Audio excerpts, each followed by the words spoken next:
Hello साथियों, कैसे हैं। उम्मीद करता हूं कि आप अच्छे तरीके से जो फाइनल स्टेप बच गया उसके लिए आप तैयारियों में जुटे हुए हैं।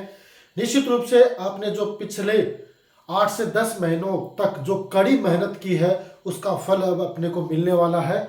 तो अपनी एग्ज़ाम है वो 26 को होने वाली है। पूरी तरीके से आप तैयार हैं, मुस्तैद हैं एग्ज़ाम देने के लिए। और आपके मन में विचार चल रहा होगा कि अब तो सारी तैयारियां वो हो चुकी है, अब तो सिर्फ अपने सामने पेपर होना चाहिए। तो जो आप सोच रहे हैं उसके लिए हम लगातार इस ऑनलाइन प्लेटफॉर्म पर जो महत्वपूर्ण क्वेश्चन बन सकते हैं वो आपको लगातार डिटेल से उपलब्ध करवा रहे हैं। तो आज के इस सेशन में कुछ और महत्वपूर्ण स्कूल मैनेजमेंट से रिलेटेड क्वेश्चनों पर चर्चा करते हुए आज के इस सेशन को अपन आगे बढ़ाएंगे। जो भी साथी इस चैनल को पहली बार विजिट कर रहे हैं वो एक बार सब्सक्राइब कर लें, साथ में आज के इस सेशन को शेयर कर दें ताकि और भी जो साथी फर्स्ट ग्रेड की तैयारियों में जुटे हुए हैं और पेपर फर्स्ट की तैयारी कर रहे हैं उनके लिए ये सेशन है वो काफ़ी फायदेमंद हो सके। तो आज के सेशन को मैं स्टार्ट करूं फटाफट और चर्चा करते हुए आज के सेशन को अपन आगे बढ़ाएंगे। ठीक है, तो लीजिए आपके सामने क्वेश्चन है, आपको जवाब है वो फटाफट है वो देना है। आपके सामने देखो ये क्वेश्चन आ गया है, इसका जवाब आपको देना है। राजस्थान के संदर्भ में अपने को बताना है कि राजस्थान के संदर्भ में विद्यालय प्रबंध समिति जिसको अपन एसएमसी कहते हैं, जो स्कूल 1 से 8 या 1 से 5 संचालित होती है उसमें एसएमसी होती है। इसके अलावा 1 से 12 होगी उसमें एसएमसी और एसडीएमसी दोनों होंगी। कि कार्यकारिणी समिति का सदस्य सचिव होता है। बताओ, देखिए प्रधानाध्यापक या संस्था प्रधान, सबसे वरिष्ठ शिक्षक, जिला शिक्षा अधिकारी या ब्लॉक शिक्षा अधिकारी।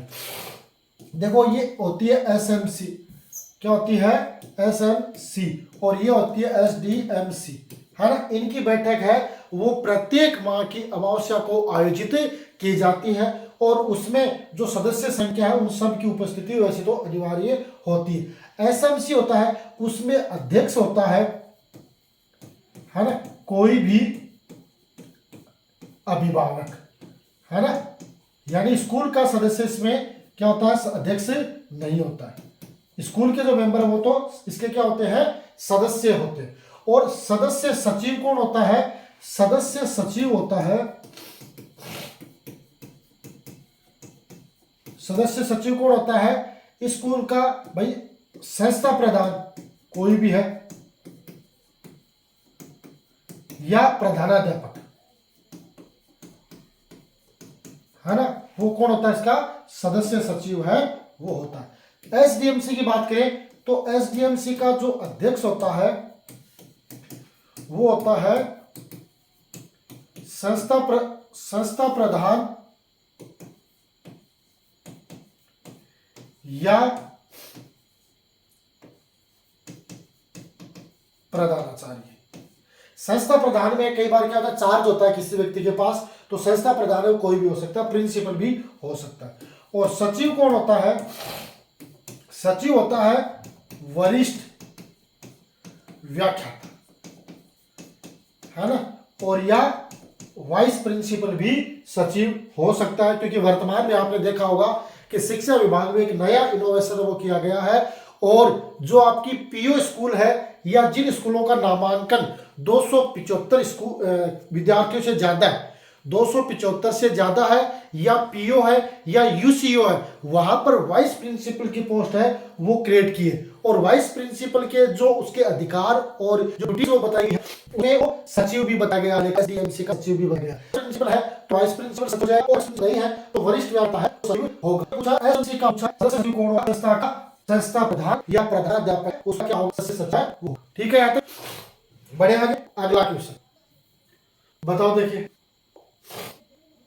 से कौन बताएगा, विद्यालय के साला प्रधान यानी प्रिंसिपल का विद्यालय प्रबंध समिति एसएमसी में क्या पद है, वित्त सचिव, पदेन, सदस्य सचिव, उपाध्यक्ष है। अभी मैंने आपको बताया था जो एसएमसी होती है उसमें क्या होता है, पद सदस्य सचिव है वो आपका स्कूल प्रधान या प्रिंसिपल है, तो होगा पदेन सदस्य सचिव, क्योंकि ये सदस्य भी रहेगा सचिव के रूप में भी कार्य करेगा। तो पदेन सदस्य सचिव है कौन रहेगा, आपके विद्यालय का संस्था प्रधान। ठीक है, यहाँ पर छोटा सा क्वेश्चन, थोड़ा सा ही आंसर, आराम से इसका आप जवाब भी दे सकते हो। बढ़िया, अगला क्वेश्चन बताओ देखिए इसके बारे में, ये सारणी है वो अपने को जरूर ध्यान में रखनी है क्योंकि इसके बारे में प्रश्न है वो पूछा जा सकता है। क्या पूछा है कि एक प्राथमिक विद्यालय में कुल 85 विद्यार्थी नामांकित है ना। प्राथमिक विद्यालय में कुल कितने हैं, 85 विद्यार्थी नामांकित है। सरकार द्वारा उस विद्यालय में अध्यापकों के स्वीकृत पद होंगे, 2 होंगे, 3 होंगे, 4 होंगे, 5 होंगे, है ना। वैसे तो आपने देखा होगा, अभी लेटेस्ट की बात करें तो लेटेस्ट में आपने देखा होगा कि स्टाफिंग पैटर्न चल रहा है और स्टाफिंग पैटर्न में पदों में बदलाव किया जा रहा है, लेकिन वो उसका क्वेश्चन है वो आपको एग्जाम में देखने को नहीं मिलेगा। कारण क्या है कि वो अभी प्रोसेस में है ना। अब इसके लिए अपने को ध्यान में रखना है कक्षा 1 से 5 तक के जो प्राथमिक विद्यालय है वहां पर छात्र संख्या और शिक्षकों की संख्या दोनों बताएंगे, है ना। प्रवेश, बालक और शिक्षक, है ना। फटाफट आपका कमेंट बॉक्स में जवाब आना चाहिए। क्या रेशियो है वो बता रखा है ना, वो बता रखा है। अगर 60 तक है ना, 60 तक है तो कितने होंगे आपके 2 शिक्षक होंगे, है ना। 61 से 90 तक है तो आपके 3 शिक्षक होंगे। 91 से 120 तक है तो 4 सदस्य होंगे, है ना। कितने होंगे, 91 से 120 तक 4 सदस्य। 121 से 150 तक है तो कितने हो जाएंगे 5। और 150 से 200 तक है तो एक तो हो जाएगा आपका प्रधानाध्यापक प्लस 5 शिक्षक हो जाएंगे, तो टोटल कितने हो गए 6 हो गए, है ना।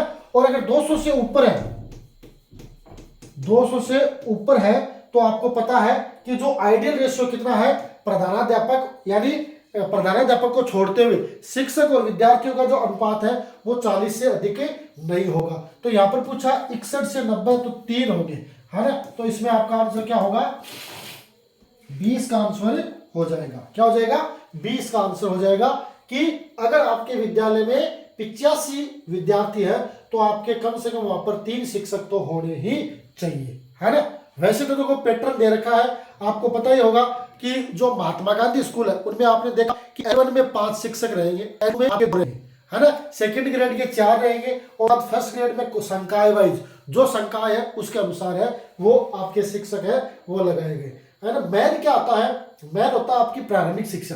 प्रारंभिक शिक्षा में शिक्षकों का अनुपात है वो कंपलसरी निर्धारित, ठीक है। बढ़े आगे अगले क्वेश्चन की ओर। बताओ देखिए इसका आंसर कौन देगा। क्या पूछा है, राजस्थान आरटी नियम 2011 के प्रावधानों के अनुसार विद्यालय विकास योजना में निम्न में से किस सूचनाओं का होना, है ना, होना आवश्यक नहीं है, नहीं इसे रखना है ना। आरटी का जो राजस्थान में, क्योंकि आरटी नियम 2011 है, राजस्थान की अगर बात करें तो आरटी नियम 2011 के जो प्रावधान है उसमें विद्यालय विकास से संबंध में किस सूचना का होना आवश्यक नहीं है। कक्षावार नामांकन ये तो होनी चाहिए, कक्षावार नामांकन कितना है ना। अतिरिक्त शिक्षकों की आवश्यकता की संख्या ये भी होता है। वर्षवार अतिरिक्त वित्तीय सहायता कि भाई कितनी अतिरिक्त वित्तीय सहायता की आवश्यकता रहेगी, और बैंक खातों के अभिलेख, है ना। तो विद्यालय विकास के लिए, है ना, बाकी तो सारी चीज जरूरी है लेकिन बैंक खातों का अभिलेख है वो विद्यालय विकास के लिए जरूरी नहीं है। हाँ वैसे जरूरी है कि भाई विद्यालय में कितना पैसा है वो शेष है किस तरीके से अपने को काम में लेना, ठीक है। तो बैंक खातों का अभिलेख है उसको जानना आवश्यक नहीं, किसके लिए, विद्यालय विकास योजनाओं के लिए, ठीक है। विद्यालय विकास योजना आपके विद्यालय से संबंधित होती है जो आरटी की नियम धारा 22 में उसे शामिल किया गया है, ठीक है। बढ़े आगे अगला क्वेश्चन बताओ। देखिए इसका आंसर सिंपल सा है, राजस्थान आरटी नियम किस वर्ष में अधिसूचित किए गए थे, 2009, 2010, 2011, 2012। आरटीई नियम 2000 राजस्थान से रिलेटेड है, ये विशेष शब्द देखो, है ना। राजस्थान में ये किस वर्ष अधिसूचित किया गया था, इसकी सूचना कब आई थी, तो आप बता सकते हो राजस्थान में आई थी 2011 में, है ना। राजस्थान ने जो अधिसूचना कब जारी की थी, है ना, कब जारी की थी 29 मार्च 2011 में अधिसूचना है वो जारी की गई थी। कब जारी की गई थी? 29 मार्च 2011 में ये अधिसूचना है, आईटी नियम 2011 था, उसकी अधिसूचना जारी की गई थी। ठीक है, आई बात समझ में?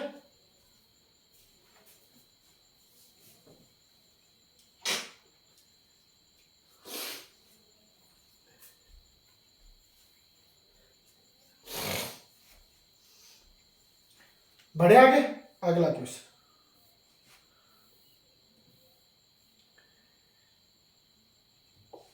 बताओ, देखिए, शिक्षा का अधिकार अधिनियम 2009 किस अध्याय में विद्यालय एवं शिक्षकों की जिम्मेदारी का वर्णन करता है? अध्याय फर्स्ट, अध्याय सेकंड, अध्याय थर्ड, अध्याय फोर्थ। बताओ, देखिए, कौन सा अध्याय है जो ये जिम्मेदारी वो निर्धारित करता है? देखो, अध्याय एक है, अध्याय फर्स्ट है, वो किससे रिलेटेड है? वो है प्रारंभिक, है ना? वो किससे रिलेटेड है? प्रारंभिक, है ना? अध्याय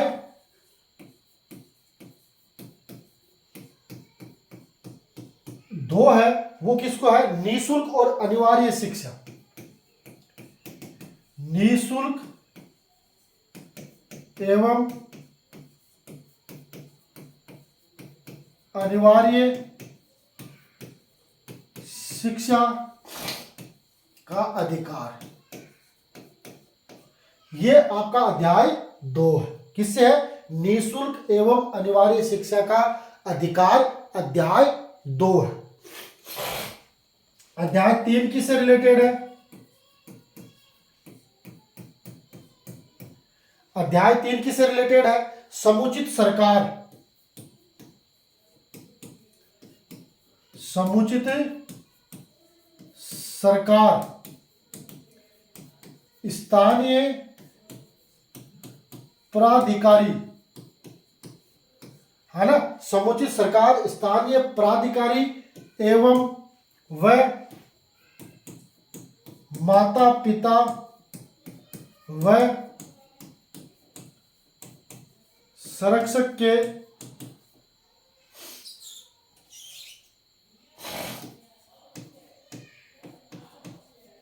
कर्तव्य, अध्याय 3 है।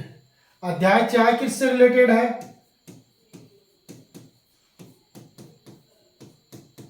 अध्याय 4 है विद्यालय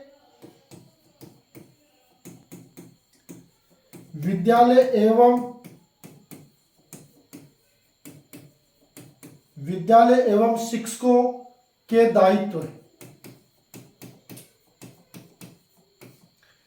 विद्यालय एवं शिक्षकों के दायित्व।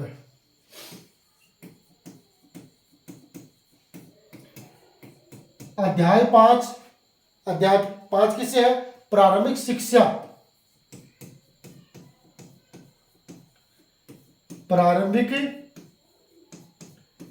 प्रारंभिक शिक्षा का पाठ्यक्रम, प्रारंभिक शिक्षा का पाठ्यक्रम एवं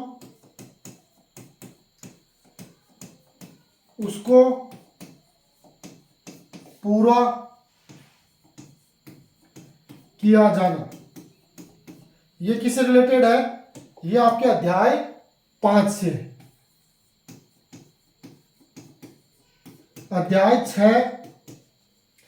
अध्याय 6 किससे? बालकों, जो विद्यार्थी होते हैं, बालकों के अधिकारों का संरक्षण, बालकों के अधिकारों का संरक्षण, अध्याय 6। और अध्याय 7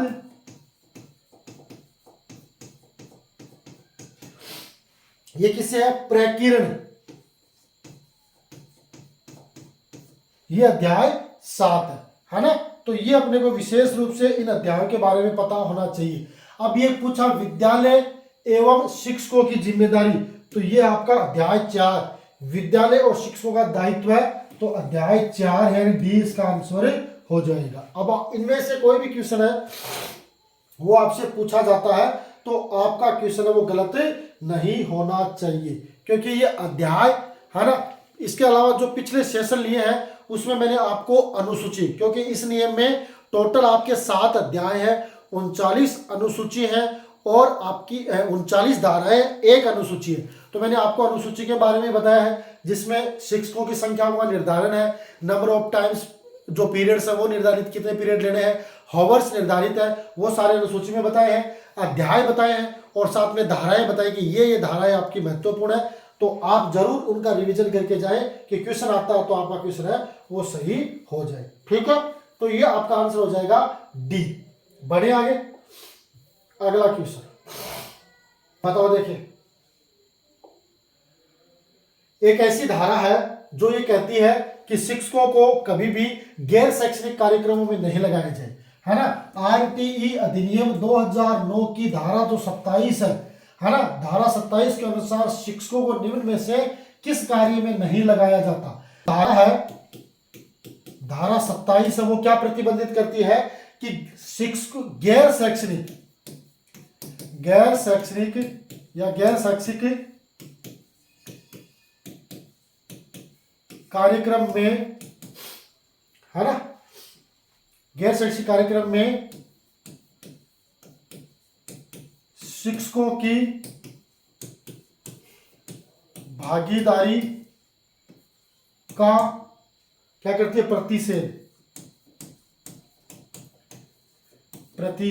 है ना। ये धारा 27 है। लेकिन कौन से कार्य कि भाई 10 वर्षीय जनगणना, तो इसमें तो आपने देखा होगा शिक्षकों की ड्यूटी लगती है ना, जनगणना में। चुनाव कार्य में, अरे आपको पता है चुनाव तो शिक्षकों के बगैर हो ही नहीं सकता, क्योंकि एक ऐसा काम जो शिक्षक नहीं कर सकते मेरे हिसाब से कोई भी नहीं है। हर काम है वो शिक्षक कर सकते हैं, लेकिन आज वर्तमान परीक्षा में बात करें तो जो शिक्षक है, जो टीचिंग में जो महारथी थे, उनकी अलग कार्यों में ड्यूटी लगाने के कारण आज शिक्षक व्यवस्था है या शिक्षण व्यवस्था है वो चौपट हो जाती है। क्योंकि जो शिक्षक है जिनका मूल उद्देश्य है विद्यार्थी के सर्वांगीण विकास के लिए काम करना है, बच्चों को पढ़ाना है, वो उस काम को न करके और दूसरे काम में व्यस्त हो जाता है। चाहे वो आपकी चुनाव की जनगणना हो, 10 वर्षीय जनगणना हो, चुनाव कार्य हो, आपदा राहत हो, है ना। इसके अलावा और भी बहुत सारे काम है जो आपने देखा हो, ड्रॉप आउट सर्वे है, बहुत सारे सर्वे है। आपने कोरोना काल में भी देखा था शिक्षकों की जो भूमिका है वो महत्वपूर्ण थी।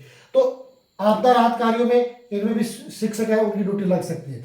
लेकिन वर्तमान में जो प्लस पोलियो अभियान है उसमें उनकी ड्यूटी नहीं है। ये पूरा का पूरा काम किसके पास है, चिकित्सा विभाग और जो एएनएम जीएनएम है, आंगनबाड़ी कार्यकर्ता है, उनके पास ये सारा का सारा प्लस पोलियो अभियान दे रखा।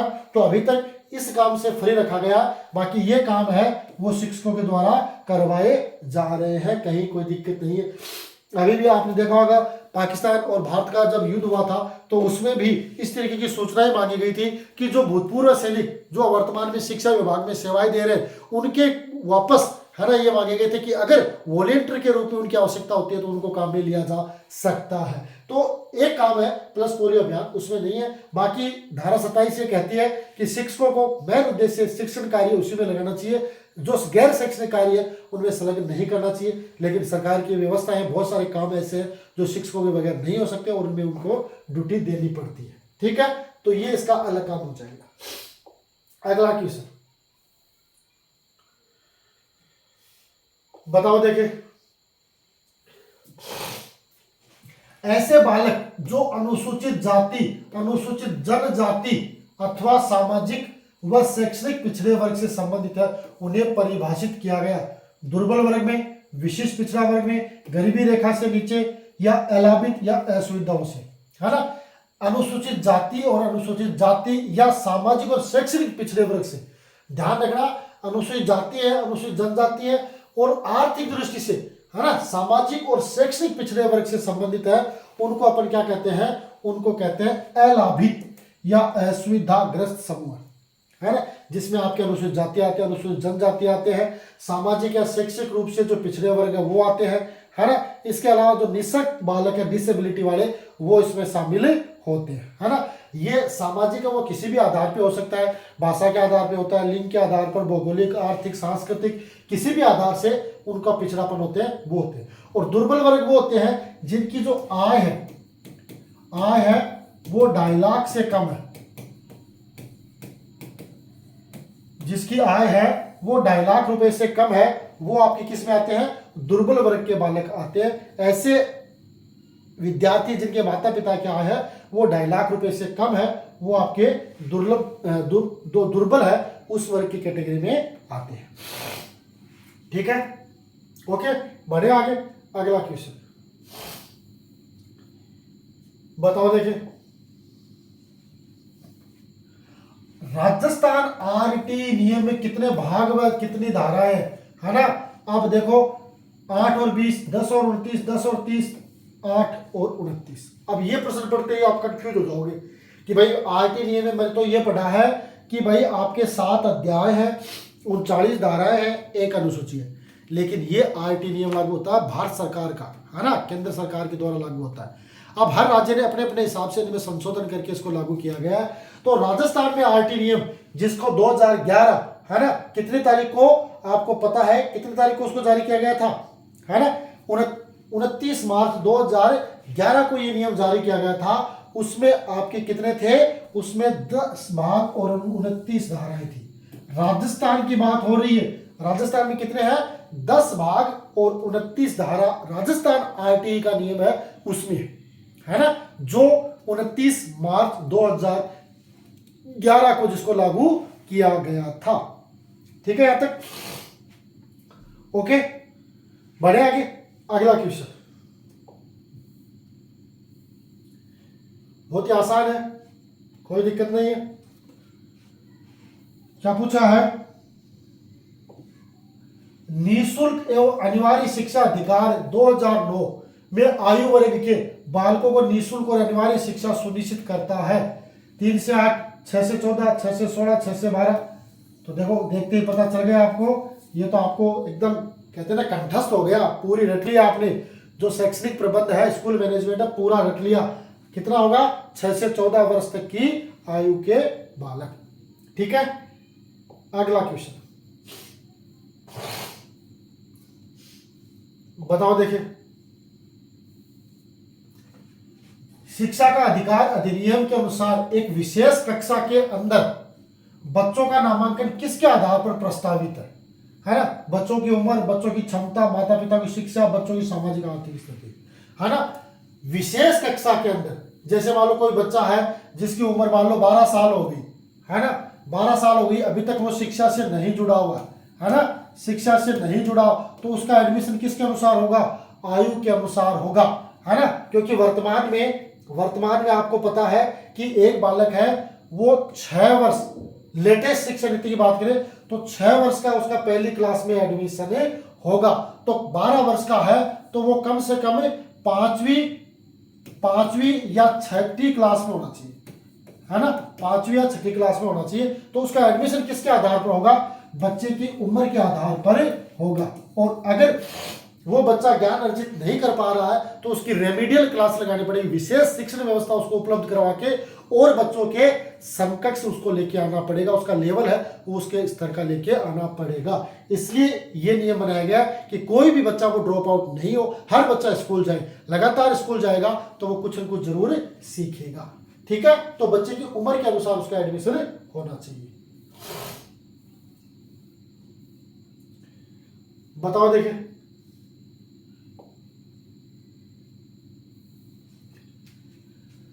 प्राथमिक विद्यालयों के अंतिम प्रतिपूर्ति करने से पहले बच्चों के नामांकन का सत्यापन कौन करता है, प्राचार्य, राज्य के शिक्षा मंत्री, खंड प्रारंभिक शिक्षा अधिकारी, जिसको अपन क्या कहते हैं, सीबीओ, है ना। पहले जो बीओ होता था, अब उसका नाम क्या कर दिया, सीबीओ, है ना। बीओ क्या होता था, ये होता था प्रिंसिपल, बीओ कौन होता था, प्रधानाचार्य समकक्ष होता था, है ना। वहां पे फिर उसके बाद आरपी लगते थे। अब सीबीओ हो गया, ये आपका डीओ रैंक का होता डीओ रैंक का है, लेकिन शिक्षा व्यवस्था की प्रभावी मॉनिटरिंग करने के लिए प्रत्येक खंड स्तर पर क्या बना दिया, चीफ ब्लॉक एजुकेशन ऑफिसर बना दिया, जिसकी रैंक है वो किसकी होती है, डीओ लेवल की रैंक ही होती है, जिसको क्या कहा जाता है, खंड प्रारंभिक शिक्षा अधिकारी, है ना। तो सत्यापन कौन करता है, खंड यानी सीबीओ है वो इसको सत्यापित है वो करता है। और कौन से नियम में, जो नियम 11 है, नियम 11 के अनुसार, नियम 11 के अनुसार ब्लॉक प्रारंभिक शिक्षा अधिकारी, जिसको वर्तमान में सीबीओ कहते हैं, अंतिम प्रतिपूर्ति, है ना, अंतिम प्रतिपूर्ति है उसका सत्यापन करता है। ठीक है, बढ़े आगे।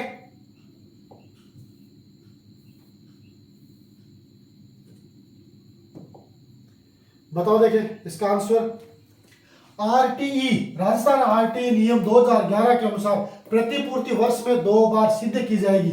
स्थानीय प्राधिकारी, प्राचार्य विद्यालय, खंड शिक्षा अधिकारी। तो अभी मैंने बताया जो अंतिम प्रतिपूर्ति है वो वर्ष में कितनी बार होती है, 2 बार होती है, और सिद्ध किसके द्वारा की जाती है, सीबीओ के द्वारा की जाती है। किसके द्वारा, सीबीओ के द्वारा की जाती है। तो इसका आंसर क्या हो जाएगा, डी इसका आंसर हो जाएगा, है ना।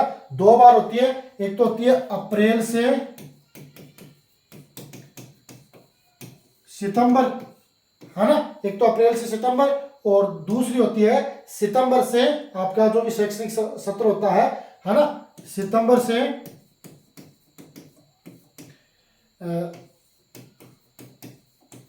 शैक्षणिक सत्र समाप्ति तक। ठीक है, तो ये इसका होगा खंड के द्वारा। बढ़े आगे, बताओ, देखिए इसका आंसर आरटीई, है ना। आरटीई की जो धारा है 14 क्या सुनिश्चित करती है, किसी बालक को आयु का सबूत न होने के कारण विद्यालय में प्रवेश से इनकार नहीं किया जा सकता, रोकने और निष्कासन का प्रतिशोध, किसी बालक को शारीरिक दंड नहीं दिया जाएगा या मानसिक दिया जाएगा, या ये सभी। तो देखिए इसका आंसर क्या, इसका आंसर होना चाहिए। तो धारा 14 है वो होती है आपकी बालकों को आयु का सबूत न होने के कारण विद्यालय में प्रवेश से उनको इनकार नहीं किया जा सकता। अगर किसी बालक के पास आयु का कोई सबूत नहीं है तो विद्यालय इस आधार पर उसको ये नहीं कह सकता कि भाई आपका प्रारंभिक शिक्षा में एडमिशन नहीं होगा कि आपके पास आयु का सबूत नहीं है, उनका एडमिशन होगा। अगर अपने को एफिडेविट लेना पड़े तो हम एफिडेविट के आधार पर उनका एडमिशन है वो कर सकते हैं, कहीं कोई दिक्कत नहीं है। तो एडमिशन 6 से 14 वर्ष के बच्चे का एडमिशन होना जरूरी है। और वर्तमान में तो जो आपकी एनईपी आ गई, एनईपी 2020 आ गई, उसमें 3 वर्ष का बच्चा है वो किस में होना चाहिए, नर्सरी में एडमिशन हो जाना चाहिए। 4 वर्ष का है तो उसका एलकेजी में हो जाना चाहिए, 5 वर्ष का है तो उसका यूकेजी में हो जाना चाहिए, और 6 वर्ष का है उसका पहली कक्षा में, है ना, 7 का है तो दूसरी में, 8 का है तो तीसरी में। इस तरीके से सारी जो डिटेल है वो एनईपी 2020 में दे रखी है। ठीक है, ठीक है साथियों, आपकी परीक्षा के जस्ट पहले, है ना, क्योंकि अब परीक्षा में आपका समय नहीं बचा है ना, परीक्षा से पहले जस्ट ये एक छोटा सा सेशन हमने शेयर किया है जिसमें क्वेश्चन है ज़्यादा और समय आपका कम लिया। हमारा प्रयास ये है कि सिर्फ और सिर्फ एक रिवीजन के माध्यम से आपका मनोबल बढ़ाने का है कि भाई आप ये क्वेश्चन देखो और देखते लगे अरे ये क्वेश्चन तो मेरे को आते हैं, और आते हैं तो आपका मनोबल बढ़ेगा। और कुछ क्वेश्चन है वो आपके मनोबल के आधार पर, आपके सेंस ऑफ ह्यूमर के आधार पर, आपके अनुभव के आधार पर भी क्वेश्चन है वो सही होते हैं। तो ये था आज का एक और छोटा सा सेशन जो आपको शेयर किया गया है। अगर आपको पसंद आता है तो जरूर सेशन को लाइक करें, चैनल को सब्सक्राइब करें और साथियों के साथ शेयर करते रहें। मिलेंगे अगले सेशन में अग्रिम शुभकामनाओं के साथ कि आपका फर्स्ट पेपर बहुत ही शानदार हो। इसी आशा और विश्वास के साथ आज के लिए इतना ही।